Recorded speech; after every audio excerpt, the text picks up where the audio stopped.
And coverage ન્યૂઝમાં આપનું સ્વાગત છે। સરકારે ડુંગળી પકવતા ખેડૂતો માટેની નિકાસની જાહેરાત ગેરમાર્ગે દોરનારી અને લોલીપોપ સમાન 230 લાખ ટન ડુંગળીનું ઉત્પાદન છે, ત્યારે માત્ર 3 લાખ મેટ્રિક ટન ડુંગળીની નિકાસની છૂટ આપવાથી ખેડૂતોને કોઈ જ ફાયદો થવાનો નથી।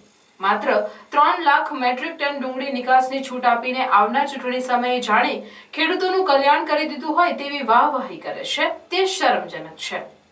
ભાજપ સરકારે ડુંગળીની નિકાસબંધી હટાવી નથી, પરંતુ ચૂંટણીના સમયે ખેડૂતોને ગેરમાર્ગે દોરીને માત્ર લોલીપોપ આપવાનો જ પ્રયત્ન કર્યો છે।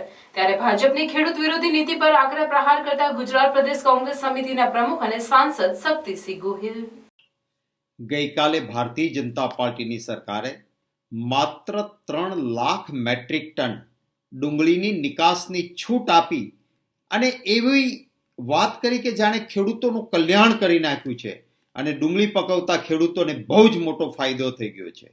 હકીકત એ છે કે આપણા દેશમાં 230 લાખ ટન ડુંગળી પેદા થાય છે અને આટલી મોટી સંખ્યામાં ડુંગળી પેદા થાય છે, એમાંથી માત્ર 3 મેટ્રિક ટનની નિકાસની છૂટ આપવાથી ક્યાં ખેડૂતનું કલ્યાણ થઈ જવાનું છે?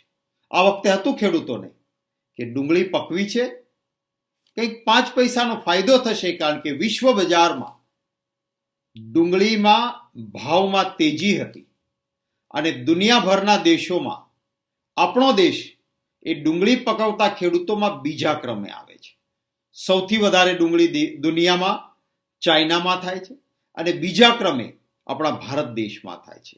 એટલે આ વખતે ખેડૂત આશાવાદી હતો, પરંતુ ખેડૂત વિરોધી ભારતીય જનતા પાર્ટીની સરકારે ઓગસ્ટ 2023માં જ એવું પગલું ભર્યું કે ડુંગળી જો એક્સપોર્ટ એટલે કે બહાર નિકાસ થાય તો એના ઉપર 40% એક્સપોર્ટ ડ્યુટી એટલે કે નિકાસનો કર નાખી દીધો। પરિણામે જે ખેડૂતોને ફાયદો થવો જોઈએ એ ન થયો અને ત્યાર પછી ડિસેમ્બર 2023માં સંપૂર્ણપણે નિકાસબંધી કરી દીધી, એટલે ખેડૂત પાયમાલ થઈ ગયો। ખેતરમાંથી ડુંગળી કાઢી અને માર્કેટિંગ યાર્ડમાં વેચવા જાય ને તો એમાં પણ જેટલો ખર્ચ થાય છે એટલો ખર્ચ પણ ખેડૂતને ન મળ્યો અને ખેડૂત આક્રોશિત થયો, રસ્તાઓ પર ડુંગળી ફેંકી દીધી, આંદોલન થયા, પણ ખેડૂત વિરોધી આ ભાજપની સરકારે નિકાસબંધીને દૂર કરીને નિકાસની છૂટ ના આપી।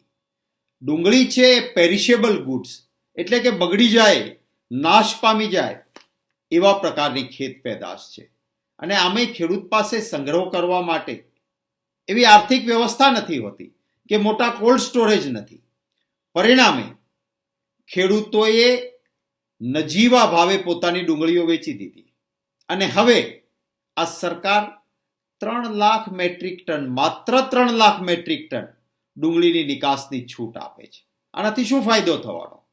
ક્યાં ખેડૂતને ફાયદો થવાનો? માત્ર મતો આ ચૂંટણી આવે છે ને એટલે આ લોલીપોપ જેવી જાહેરાત છે। મારી માંગણી છે, કોંગ્રેસ પક્ષની માંગણી છે કે ભારતીય જનતા પાર્ટીની સરકારે ડુંગળી પકવતા ખેડૂતો ઉપર ભારે અન્યાય કર્યો છે, એમને બરબાદ કર્યા છે અને એટલા માટે જે ખેડૂતોએ ઓગસ્ટ 2023થી લઈને આજ સુધી જે ડુંગળી વેચી છે એ તમામ ખેડૂતોને વળતર આપવું પડે। સરકારે નિકાસબંધી તમે કરી અથવા 40% ડ્યુટી લગાવી એ પહેલા જે ડુંગળીનો ભાવ હતો એ ભાવ અને સસ્તા ભાવે વેચી દેવી પડી છે, એના વચ્ચેનો જે તફાવત છે એ વળતર પેટે સરકાર ખેડૂતોને ચૂકવી આપે। 3 લાખ મેટ્રિક ટનથી કશું જ ન થાય, તાત્કાલિક અસરથી સંપૂર્ણપણે નિકાસબંધી સરકાર ઉઠાવી લે, જેથી હવે જે બચો કુચો માલ ખેડૂતો વેચવા જાય ત્યારે એને પૂરતો પોષણક્ષમ ભાવ મળે। ઓગસ્ટ 2023થી ડિસેમ્બરમાં સંપૂર્ણ નિકાસબંધી કરી, ત્યાં વચ્ચે નિકાસની ઉપર 40%નો જે નિકાસ કર લીધો છે, એક્સપોર્ટ ડ્યુટી લીધી છે, જેના કરોડો રૂપિયા સરકાર પાસે આવ્યા છે, એ પૈસા ખેડૂતોના છે। આ તમામ રૂપિયા ખેડૂતોને વળતર પેટે તાત્કાલિક સરકાર ચૂકવી આપે એ અમારી માંગણી છે। ખેડૂત વિરોધી આ સરકારની નીતિના કારણે ડુંગળી પકવતો ખેડૂત સંપૂર્ણ બરબાદ થયો છે અને ત્યારે તમે 3 લાખ મેટ્રિક ટનમાં જાણે બહુ મોટો ફાયદો આપ્યો છે. આવી જે જાહેરાત ભારતીય જનતા પાર્ટીની સરકાર કરી રહી છે એ ખેડૂતોની માફી માંગે એ પણ અમારી માંગણી છે. अन्य खबरों के लिए चैनल को सब्सक्राइब कीजिए.